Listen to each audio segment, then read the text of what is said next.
जय गुरुदेव। नाम किसका? परमात्मा का। नरनारियों,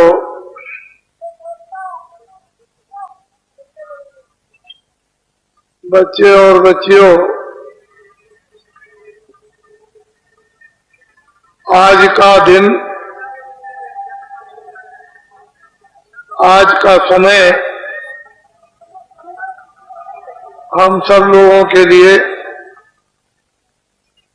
बड़ा,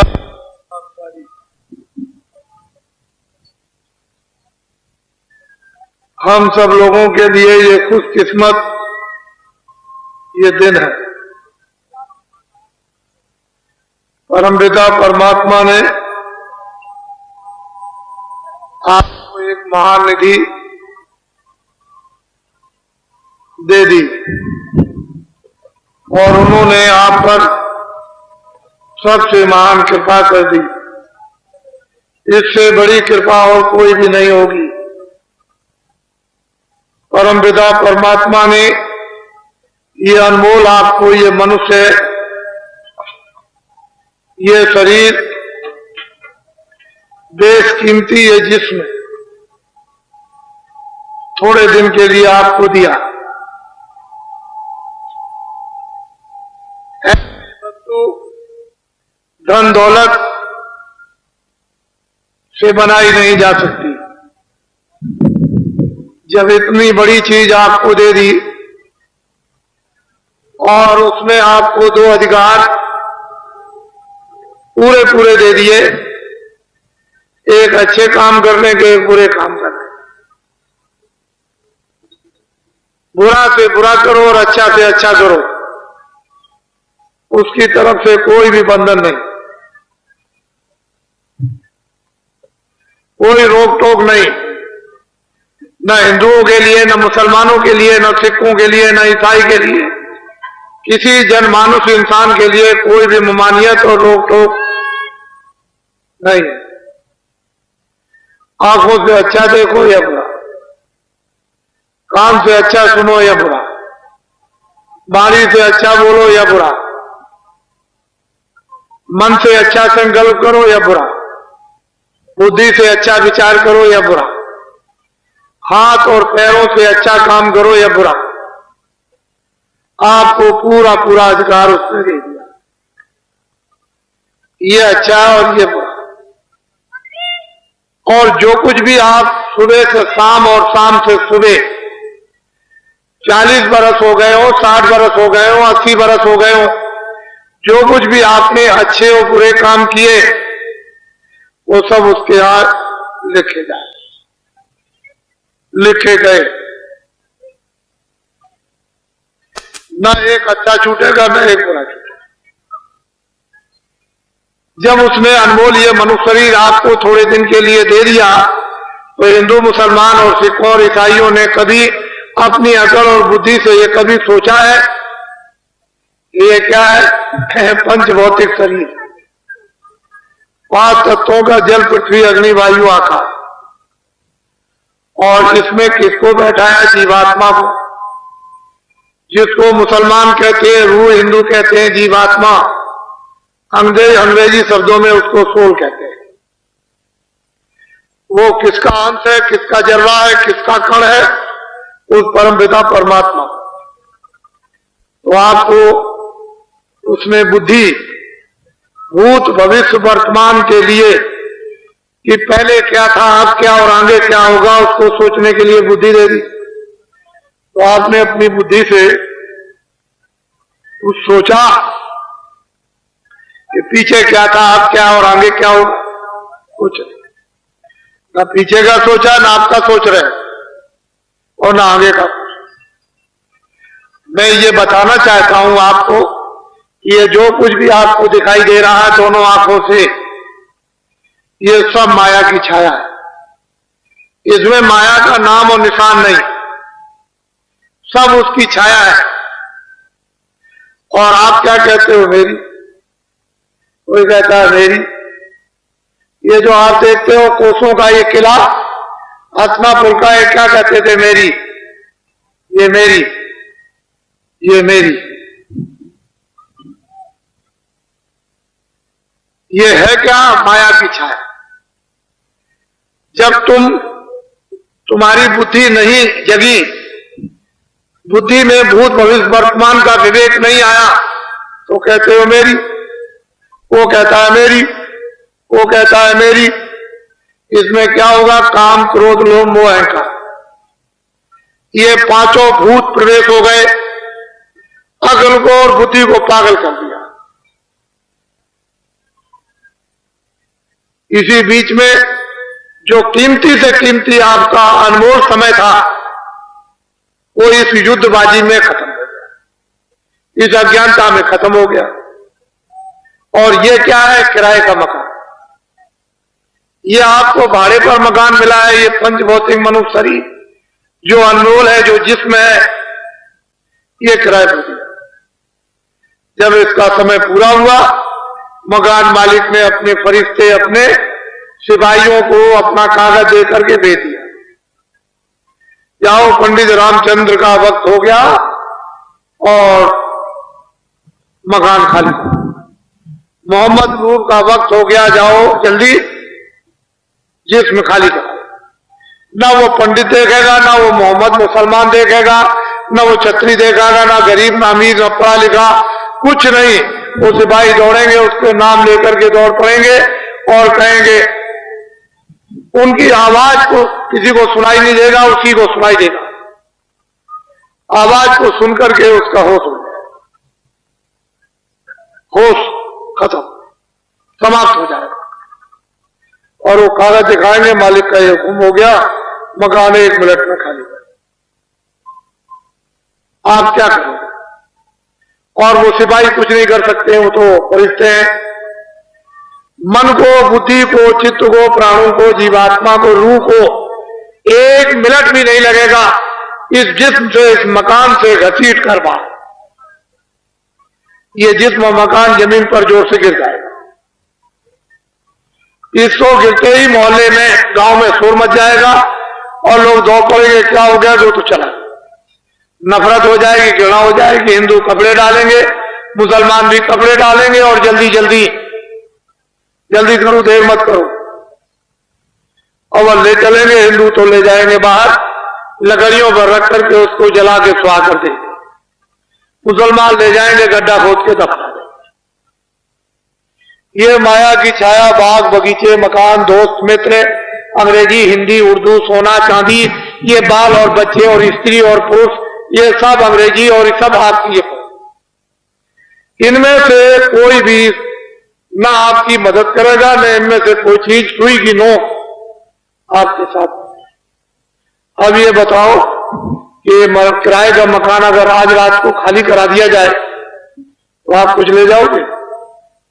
बोलो, नहीं ले जाओगे। तो ये बाजार में जो खरीद कर, अपराध खरीद कर, गुनाह खरीद कर, पाप खरीद कर, झूठ खरीद करके, धोखा खरीद कर, बेईमानी खरीद कर, कत्लेआम खरीद करके, डकैती खरीद कर जो ये सिर पर लाद रहे हो, आखिर ये कौन है? और भाई ये कौन मुजरा करे? इसको अदा कौन करे? वो सिपाही निकालेंगे और वहां खड़ा 40 बरस, 50 बरस, 60 वर्ष की फाइल, रजिस्टर तुम्हारा खुल जाएगा और तुमने क्या किसके साथ रात को, सुबह शाम, जबान से, हाथ से, पैर से, मन से, दिल से, दिमाग से तुमने क्या किया? किसों को मारा, काटा, धोखा दिया, वादा खिलाफी, चोरी की, बेईमानी की, वहां सब।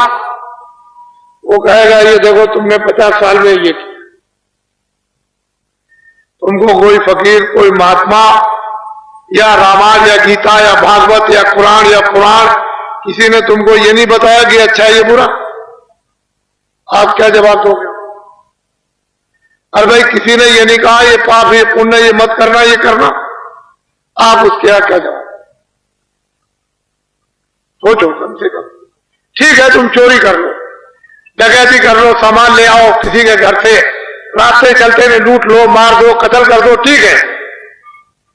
लेकिन जिन लोगों ने कत्ल किया, चोरी की, लाखों करोड़ों ले आए, जब मैं उनसे पूछता हूं कि भाई कुछ तुमने उसमें से बचाया, तो कहते हैं एक नया पैसा नहीं, घर का भी चला गया।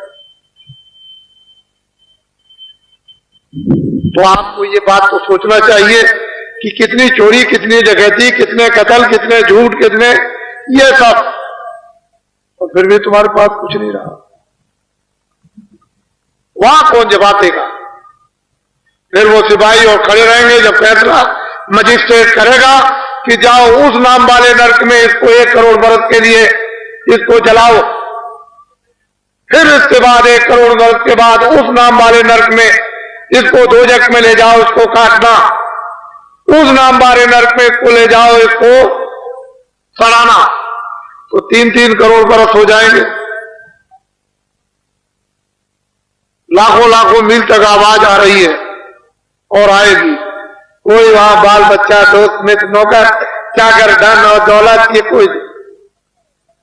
अरे थोड़े दिन के लिए मानो अनमोल शरीर आपको दिया गया, उसमें ये आफत, ये गुनाह, ये पाप, ये बोझे खरीद खरीद करके सिर पर रखो। अब बाबा जी की बात को बड़े ध्यान से सुनो। बाबा जी आपको साधु बनाने नहीं आए, ना आपका घर बार छुड़ाएंगे, ना साधु बनाएंगे, ना बच्चों से अलग करेंगे, ना नौकरी छुड़ाएंगे, ना खेती छुड़ाएंगे, ना दुकान छुड़ाएंगे, ना हिंदू बनाएंगे, ना मुसलमान बनाएंगे, ना सिख बनाएंगे। तुम जहां जो हो वैसे ही रहो। मतलब की बात उसको समझ, जो तुम भूल गए हो। खेती वाले खेती का काम,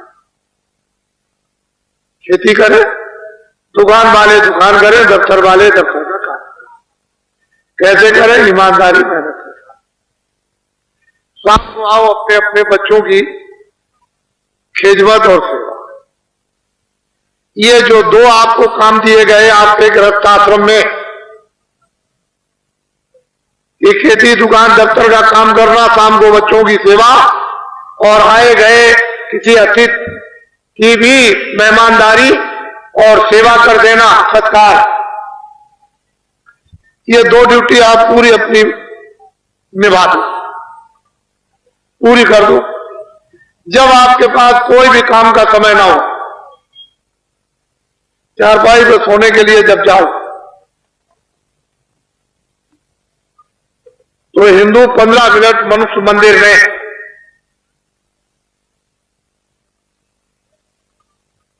भगवान का भजन आत्मा से करें। मनुष्य रूपी मंदिर में हिंदू 15 मिनट भगवान का सच्चा भजन, मुसलमान जिस्मानी मस्जिद में 15 मिनट सच्चे खुदा की इबादत, ईसाई इस बाटी में उस घाट की सच्ची 15 मिनट का, और सिख स्तंभ में सच्चे नाम की या गुरु ग्रंथ साहब की सच्ची यानी सच्चा पाठ या सच्ची नाम की कमाई। चारों वर्गों के, चारों धर्मों के, चारों जातियों के लोग अपने अपने फकीरों, महात्माओं, उस्तादों और आचार्यों के मुताबिक खेती, दुकान, दफ्तर का काम, बाल बच्चों की खिदमत और सेवा, और शाम को सब भजन और इबादत और प्रार्थना और पाठ, ये सब के सब करने लगे तो दुनिया की सारी मुसीबत, सारी तकलीफ, सारी उलझन, लड़ाई झगड़े, मार पीट, ये सब खत्म हो सकता। आप कहोगे कि बाबा जी आपने ये क्या कह दिया, हम भजन नहीं करेंगे। मुसलमान कहते हैं हम खुदा की इबादत नहीं करते, सिख कहते हैं कि ना हम नाम की कमाई करेंगे, ना हम गुरु ग्रंथ साहब का पाठ करेंगे, ईसाई कहते हैं हम चर्च में जाकर के प्रार्थना करेंगे नहीं, हमसे हो ही नहीं सकती। तो बाबा जी आपसे ये कहेंगे कि अभी आपने तकलीफ देखी कहां? ना आपने अकाल देखा, ना भूखमरी देखी, ना आपने सूखा देखी, ना आपने बीमारी देखी, ना आपने कत्लेआम देखा, ना हिंदू मुसलमान का लड़ना झगड़ना देखा, ना मारपीट आपने देखी। ये तो अभी आपने देखा नहीं, वो तो सब अभी आगे आने वाला। अगर बाबा जी की बात को हिंदुस्तान के विद्वानों ने नहीं सुनी, नहीं मानी, तो यही जो आप पहनते हो और आपकी देवियां मुसलमानों की ये औरतें पहनती हैं सोना और चांदी, ये है सोना 10,000 रुपए तोला, वो भी शुद्ध नहीं मिलेगा, और चांदी 100 रुपए से ऊपर हो जाएगी तोला।